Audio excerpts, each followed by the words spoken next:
Welcome to the Real Trending podcast, where we speak to the brightest minds in real estate about leadership, business growth, trends, and strategy. I'm your host, Tracey Velt, editorial director of Real Trends. Today, I'd like to welcome Cole Slate, broker owner of Slate Real Estate in Jacksonville, Florida. So welcome, Cole. Good afternoon, Tracey. Thank you so much. I'm so appreciative that you even thought to give me this opportunity. It's really cool, and I'm looking forward to doing it. No, I know a lot of the things you're doing in the community and that. So before we get into all of that, I want you to just talk a little bit about your transition from team to brokerage and how long you've been in real estate and just a little information about that. Yes, certainly. So I got into real estate a little over 10 years ago, about 10 and a half years ago now. Kind of feel like I'm dating myself a little bit. So I got in about 10 years ago. I was on the Christina Welch team in Northeast Florida. In my opinion, Christina, it was and is the best team lead that I've ever met, but I'm biased, of course. So I was with her at Keller. Then I had a short stint at a little boutique firm called Yellowfin Realty. And then I left and went to Exit Real Estate Gallery to work for Sunny Downey, Ray Rivera, Nancy Soriano here in the Jacksonville, Florida area. We had a team there, and we were, each of the 5 years that we were there, we were the top producing agent or the top producing team at the firm of approximately 400 or 500 agents, which is really cool. And then, to me, I'm one of those, like, everything happens for a reason type of people. Like, there's little signs, little dominoes and stuff like that. And so it kind of, for me, just became time to start my own firm, essentially start my own brand from scratch. I loved, and I'm so appreciative of my time that I had at Exit at the time, who's now United Real Estate Gallery. But, 2 years ago, I was 33 years old. I'm like, all right, we're at this great firm. We've been the top producers since we got here. Like, what's next type of thing? And I'm the furthest from a content type of person. So I thought opening my own firm was next, and a lot of different small little ideas went into it. So I'm sure we'll talk about some of that a little bit. Yeah. So we went from a small team of like 5 or 6 team members. So now we are a real estate firm that is on paper just over 2 years old. And we have 33 licensees, and we have a referral company as well that we're tied to that has 10 licensees. Okay, great. And I kind of think of you as the master of relationships. I've heard Thank you. And so I want to start with that because I think right now, especially agents, were in this kind of churn and burn cycle for a while because the market has been so good, and we're entering a little more uncertain market. It's really unclear where we're going from here. There are some positive signs recently. So but still, relationships are one of those things that if you keep doing them, your business will thrive no matter what. So tell me a little bit about the importance of that for you and, kind of the thought process that goes into the things that you do around relationship building. Yeah, absolutely. So I could not agree more. I think we are in a relationship business. I mean, relationships and marketing, right? Like, that's what we do. So I'm very lucky to be where I am geographically. I'm very blessed to be where I am in my business.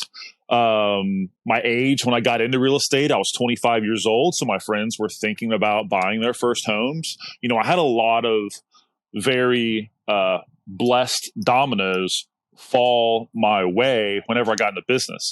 And, the best one of all, I'm from my area, born and raised. Mm-hmm. My house that I'm sitting at right now, besides college, when I went to University of Florida, I've lived in this zip code since I was 11. Yeah. And before that, I was just literally one zip code over. You know what I mean? Mm-hmm. So that is all, I describe it every time as just this giant perfect storm for me. Mm-hmm. And we are in a community that is so community and school district centric that all of my friends that I went to elementary, middle, and high school with, they're just like me, living back in the same area, wanting to grow their families in the same area that we grew up in because we felt so fortunate with everything that we had growing up. So that's another really cool aspect to kind of what I'm doing. So keeping those relationships, it's not uncommon for my firm and I to be helping someone that I went to elementary school with, so how can I elevate those relationships, right? So one of my biggest things, of course, is giving back to the community. At University of Florida, my major was called Family, Youth, and Community Sciences, which essentially is working with people, relationships, social work, nonprofits, like that type of thing. So that's where my heart is. I think every female in my family was a teacher. I was a teacher before I got into real estate, so I have a special place in my heart for that. My grandfather was a firefighter. I got a special place in my heart for that. 2 of my cousins were cops. I have a special place in my heart. So I built my whole mantra, my whole mindset of my business around creating excuses to appreciate others. Okay. That's the whole thing. So when we're having our 9th annual teacher appreciation happy hour coming up, when on this Monday actually will be my 5th annual crossing guard appreciation event. We have breakfast with badges, which is what we call our first responders appreciation event. We'll have military appreciation. We're doing all of the half a dozen appreciation, more than that, 6 or 8 appreciation events annually. We're creating excuses to give back to the community that we love so much. And that goes beyond, giving back to those roles, those jobs that I just mentioned, but also back to the people who are referring business. People we may have not even closed a transaction with them, but we value our referrers of our business, whether it's closed or not, just as much as our past clients, our past customers that we have closed business with. So having a giant appreciation party for them, we had 1,000 people show up to this party last year. We had all of our sphere of influence set up a business tents to promote their small businesses. They were giving to Best Buddies, which is a charity I've been involved with for 21 years. So it's just how many, birds and stones, right? In all these appreciation efforts, how many people can we appreciate and benefit that might not have been, appreciated or shown that love otherwise? And that is literally what our whole business is built around. So from a brokerage standpoint, how does that play out? How is that organized? How are your agents involved? Because I know, moving from a team to a brokerage, it's similar, but not exactly the same. So explain to me how that plays out. So the transition for me, besides taking on a little bit more stuff that's not as fun, like more paperwork on the back end, a lot more bills, a lot more liability, stuff like that. The way that I had my team structured before, I was already quote unquote not selling. I was everyone's backup on my team. So we had a buyer specialist, Jordan Polanco. We had a listing specialist, Erica Pledger, and I was their backup. So even though it was the Cole Slate team, Jordan was the face of the buyers. Erica was the main point of contact for the sellers.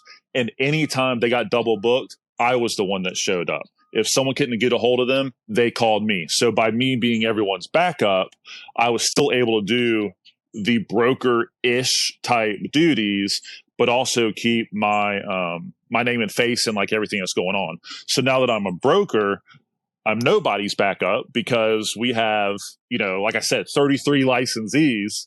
So I'm running a business. We were very blessed to close 272 sides in 2022, which is, I don't know the statistic off the top of my head, but we went from a top 10% brokerage in Northeast Florida. We're now in the top 3%, which is really freaking cool for a firm that's only 2 years old. But so the organization, I was already kind of running my little squad like a brokerage. We just have 33 licensees now instead of 3 or 4, whatever it was. So in regards to the community stuff, it's treating our agents and our support team and our leadership team just like how I'm trying to create excuses for the community. Having that mindset of creating excuses to appreciate others, it flows so heavily into our culture of our firm. We call our company, we call each other the firm fam, the real estate firm family. We're the firm fam. So, we're just like a team in regards to having everyone's backs, wanting to help, being backups for each other, showing homes, getting opinions, the whole 9 yards, but we're not technically a team. You know what I mean? So having that whole mind and only bringing on people that have that mindset. We are so picky. I would venture to say that we have turned away just as many interested agents of joining our firm as we have added. We are focusing on those that are community first, family first, character first, because if you really do live with those three priorities, everything else is going to fall into place. You hire character and you teach talent. And that's just what we've done forever. And it just all, like I said, it all just flows together within our firm, within our industry, and even more so within the community. It's hard to do, though. I mean, it's hard to turn people away, especially when you're trying to grow and that. So, what are some of the kind of criteria, or what advice do you have for other brokers who are really struggling with that? Because it's also hard to scale at that. To scale the family vibe, to scale, kind of that culture. Unless you're very, very, very specific about it. So what tips do you have for brokers who are really kind of struggling with that? So, I mean, figure out your why, figure out your focus. I get asked all the time, what's your goal? How many agents do you want? How many offices do you want? I don't have a goal in regards to that quantity. I know the type of people I want. I know one day when we have another office, what I want that to look like, but I don't have goals in regards to numbers of agents. I have the types of agents. I have created a very unique compensation plan that could be the only of its kind in the country, for all I know, for all I've heard, that focuses on well-roundedness, not only production. I know, Lord knows it's production that pays the bills, right? But what other firms have compensation plans that incentivize well-roundedness? And what I mean by that is being on an advisory board of a nonprofit in the community, earning a designation like the certified residential specialist, earning your broker's associate's license. So many brokers are like, oh, please don't get your broker's license because I think you're going to leave. I give you an incentive to go get it because we are such an iron sharpens iron mentality. And you know what? If your plan, if your career path has you creating or starting your own brokerage, then you know what? Go for it. This is business. It's not personal. If I was a small part in helping you achieve that goal, then awesome. But it's to answer your question, it's so hard because every broker, every owner, every franchise, every boutique has different goals. They have different whys. They have different reasons to have started a brand new, to have started a firm, to have started a culture of their own. Yeah, absolutely. And, one of the big focuses right now with a lot of brokers I'm talking to is agent productivity. In hiring, the way you're hiring, I assume that, that the agent productivity is higher as well. But, I'm not saying that it definitely is because I don't have your numbers. But I'm happy to share. So out of our 33 licensees, my beautiful wife Laura and I, we don't sell, right? We don't compete. We refer everything out to our agents at our firm. And our amazing transaction coordinator, Victor, he's a licensee, he's a realtor, he's a notary public. He also doesn't sell. So that's 30 practicing licensees. And of those 30, we only had 2 that did not complete a transaction in 2022. I believe in our market, We are, it's probably been a month or two since I looked at this stat, Tracy. We're in the top 10 or the top 20 in regards to average production per agent, which again is super cool for a firm that's only 2 years old, with 30 licensees. So what are you doing to encourage that production? Is there any training involved? I'm sure the events, the appreciation events help. So talk to me a little bit about how you're helping your agents be more productive. So in my role as the broker, okay, or let me back up a second. Anytime someone brings up to me that they're interested in joining Slate Real Estate or that they're about to, that's my favorite. Hey, I'm changing, maybe I'll join your firm. I'm like, excuse me?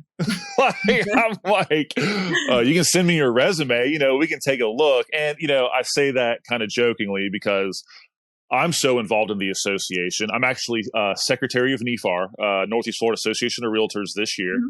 So I know who's involved. I know who's, giving back to the industry and stuff like that. But I tell everyone, I say, we are a firm where you finish your career, not where you start. We've brought on one brand new licensee ever, and she was in our top 5 for producers this year, which is amazing. Mm-hmm. And like I said, that was a special circumstance with my background with her family. She's a past client. I know how she was Jamie McLaughlin. I know mm-hmm. how she was with the superintendents whenever we helped her build a home. I was like, man, she's going to be great. But yeah, we tell everyone, we say, we are not where you start your career. I need to have some type of basis, some type of foundation to coach up, what you can be, to give you ideas. It's not a one size fits all. And I think that is one of the biggest issues in our industry is the people who think like there is a mold. There is one mold that we all have to fit. It is so far from the truth. I tell everyone to embrace yourself. What does that look like? The relationships, your interests, the whole 9 yards. So we offer different types of trainings, but our association is so great. NEFAR, Northeast Florida Association of Realtors, they offer so much education, everything. I'm like, if they're offering all this education and you can't drive 15 or 20 minutes down the road to these great classes, then you're not going to do it for me to take, 3 or 4 hours out of my time, bring somebody in, the whole 9 yards. Of course we still do it, but it's more higher level type stuff versus I'm not sitting here, Tracy, and teaching you the contract word for word. You know what? It's 10 or 11 pages. Go freaking read it. You're a business owner. You're not an employee. It's not my job to hold your hand. And I think, that could be a whole nother phone call. But, that is the, I hate to say the issue, but, agents are not employees. They can't get into this business and think they're going to be told what they're going to do. From a broker perspective, to answer your question, here's the resources. Here's some articles that I found. Here's some statistics. Here's your tools. Here's your support. I'm here for you.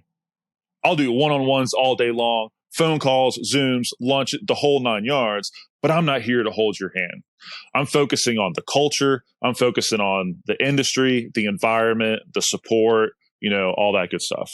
Okay. Yeah, that's interesting. And again, it's definitely a culture, and it's definitely very intentional. And 100%. Yeah. So I want to kind of go back to the appreciation events, because I think that, like before you mentioned crossing guard appreciation, I would have never thought to do that as an event. So tell me a little bit about how that one came about and what you do, because I know you had you were kind of doing illegal first or against the rules first. So tell me a little bit about that one. So like I said, I grew up with my mom being in the school system. I was in the school system working with the special needs kids before I got into real estate. And so it's always been something that's been near and dear to me, right? Well, being in Florida, we have during the summertime or whatever, during the non-winter, whatever that is in Jacksonville, Florida, we have our standard 30-minute afternoon shower, right? Mm-hmm. Every time. And those poor crossing guards are out there making sure all these kids are crossing 6 or 8 lanes of traffic, making sure they get across safely in their, horrible ponchos and, just doing this job that I know the sheriff's office don't have people lining up out the door wanting to do this, So, I mean, it's a character thing. It's a heart thing that they're out there doing this. And so many times, I think you and I have talked about before, people can come up with all these different ideas and business plans in the world, but it's nothing if you don't implement it, right? So I had this idea for years, and it was probably every time I saw these poor crossing guards standing out in an afternoon summer shower, golly, there's all these other appreciation parties and discounts and everything for everybody else.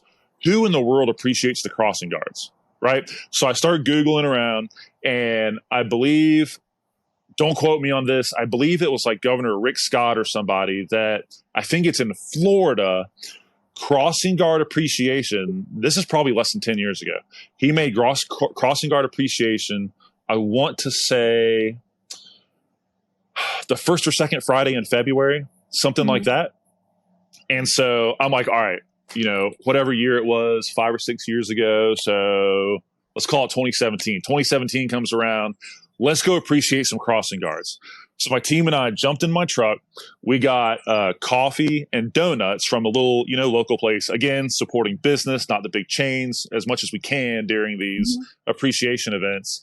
And we just decided we were going to go to every crossing guard post that we could while they were out there, which is only a window of like an hour, hour and a half, right? So these crossing guards have no idea when these 5 young adults are crossing this street with a box of dozen donuts and the big old cardboard thing of coffee to pour in their coffee cup, telling them happy Crossing Guard Appreciation Day. We got so many deer in the headlights. So we later found out from one of them that it was actually against their rules what we were doing, because they're not allowed to eat and drink on their post. So we're out there trying to show them appreciation because no one else has before, and we're about to get them in trouble. So, the next year we got them some custom cups made and just dropped a $5 or $10 gift card in it, just to, steer clear, of all that. Now, this is where it got cool. So unfortunately, the pandemic happened, right? And so I think we had to not do it for maybe a year or something like that. So the next year, I got a hold with some contacts of mine at the St. Johns County Sheriff's Office. And they said, hey, Cole, why don't y'all just do like a breakfast after they get off their posts at a fairly central location. So we picked a little local diner to go give the business of 65 crossing guards to come do breakfast. So they all come in. St. John's Sheriff's Office enjoyed it so much that they came into our event, and that's where they presented the annual awards. Sheriff Rob Hardwick spoke. It's like they piggybacked on our event that year, which was so cool. It was so cool. Now, fast forward to Monday coming up, they have now hijacked our event. They're doing on Monday, we gave them a check for a breakfast that they're hosting at their facility. And they came and picked up a bunch of swag, a bunch of merchandise for all the crossing guards. And so this event that, I don't want to claim it, but I will, that we started in the area, the sheriff's office has hijacked it, and now I'm a sponsor at an event that I created. So now I just get to go say hi on Monday morning real quick. But it's so cool, this demographic of people that have to have the highest character to do what they're doing. And I'm not going to say they're volunteering, because I know that they're making some type of paycheck. Yeah. But let's be honest, they're doing that out of the goodness of their hearts, So it was so cool. I love telling that story, just the whole process and everything. It's fantastic. So I know that you, obviously you do this because you are tied to your community. You're invested in your community. It's part of your culture, but it's also, you also get business from it. And 100%. So tell me, what's kind of your return on investment on these appreciation events? What percentage of your business comes back to you from them? Or, are there any stories you can tell me of times that like you've worked with someone 10 times because of it, or all their family members, or that? Yeah, 100%. So, not only with these events, but all of the type of marketing that we do at Slate Real Estate is so much brand awareness centric. We're not buying leads. We're not doing whatever it's called, pay per click or anything like that. So in regards to actually calculating an ROI, it's impossible. Okay. We're just trying to have the best reputation of any firm in the area, and at the end of the day, real estate at the beginning to get the business is nothing but a popularity contest to get the first phone call, right? Or the first inquiry. Then once you have made that, once you have made connection, then you got to turn from the, trying to be the celebrity of real estate to turning into the Ruth's Chris of real estate to sweep this, customer referrer off their feet with the customer service, right? Mm-hmm. So anyways, in regards to the appreciation parties, it has come back so many times that people, hey, we haven't met before, but I've been coming to your teacher appreciation events since you started them 9 years ago, or, you may not remember me, but, my husband is with SJSO and he loves coming to your breakfast with badges every year, stuff like that. It's just a giant goodwill thing.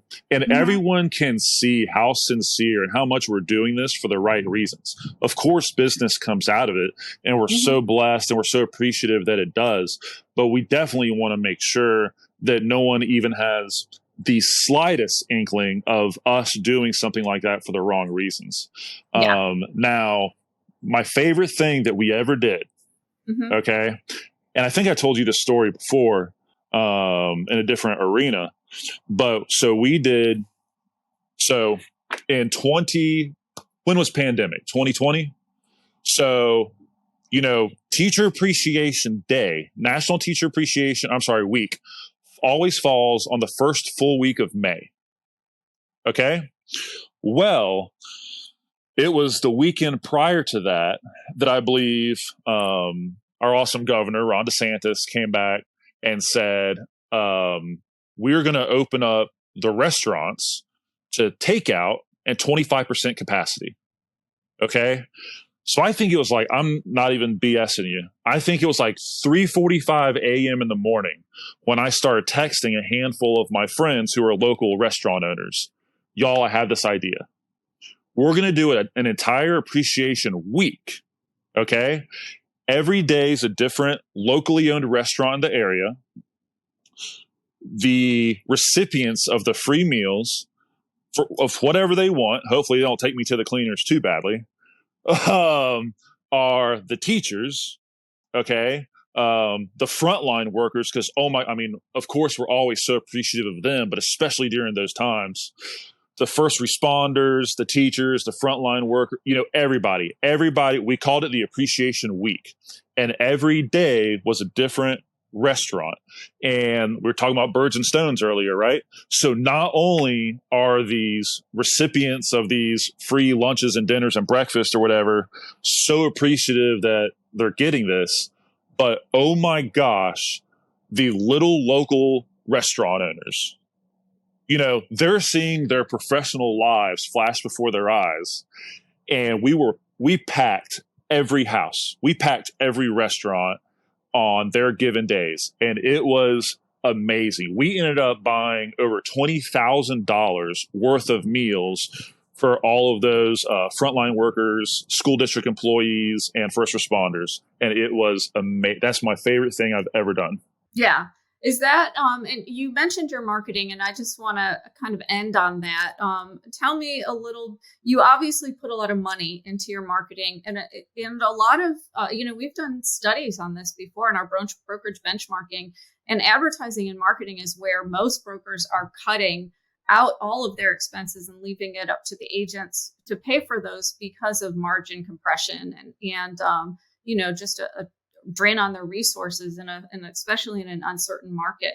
So talk to me about how you reconcile that and what, the marketing that you do, where your focus is, like, what are you doing other than appreciation events? Because I know you're doing more than just that. Yeah, sure. So, in addition to the appreciation events, like, we're pretty big on social media. If you look at any of the major channels, we have a great following. I think it's like 11,000 followers on Facebook, just under 6,000 on Instagram, and a few thousand on LinkedIn. So, not the biggest followings in the world, but, we're doing all right. We have a great, consistent, social media presence, the events. We send out a quarterly email. There was one relationship that we had last year that we love doing, but exactly what you just said, we decided not to do it this year with the correcting market and all that. We're just as much as supporting all those roles that we just talked about, the teachers and all them. We also want to support local business just as much. So we were the title sponsor for a local event called the 904 Pop-Up. 904 is our area code. And that supported, it was business pop-ups, the pop-up alluding to the tent. Local business owners coming. There was approximately 200 vendors and 20 food trucks at every event. It wasn't quite monthly. There was 10 events in 2022. And it was a blast. Like, what better way to show our love and our support for local business than to be the presenting title sponsor for something like that. So that's one adjustment that we made this year that I really did enjoy last year.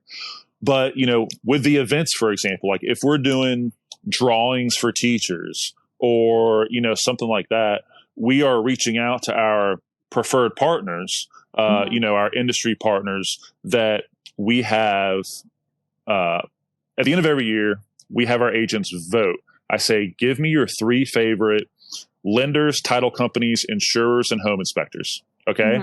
And whoever gets the most votes gets our referrals. Okay. Of course, agents can use whoever they want, but if someone's reaching out to me for any of those contacts, that's who they get. I'm not into those financial relationships, what do they call it? MSAs, like all that stuff. Like, I don't even want to get caught up in that, like the whole, no, I'm good. But our loyalty is to no other contact is coming into our office to teach a class unless it's them. No other contact is coming to our office to bring our agents lunch unless it's them, stuff like that. So they are also the contacts that we reach out to for, hey, we're putting some gift baskets together for crossing guard appreciation. Would you be interested in throwing something in? Stuff like that. And the relationships with the business owners, I would never go to them and ask for a discount because I'm one of those people that thinks, I'm supporting a local business. I'm not trying to do it for cheaper. I'm here to show the maximum support I can. But they will give back by saying, golly, Cole, thanks for packing out our restaurant tonight. I threw everything in there for 20% off or, something. It all comes around. The teachers that are there at the event appreciate us. The restaurant owners appreciate us. They all need real estate agents at some point or another because everyone needs a roof over their head, so there is some cost there, but there's a lot of, like pro bono or loyalty or, whatever it is, a lot of back scratching. Every way we can back scratch each other, that's what's happening. So besides all of the merch and all the swag that we give out, honestly, we don't have a ton of marketing and advertising costs. Okay. That was a really long-winded answer. Sorry. No, that was great.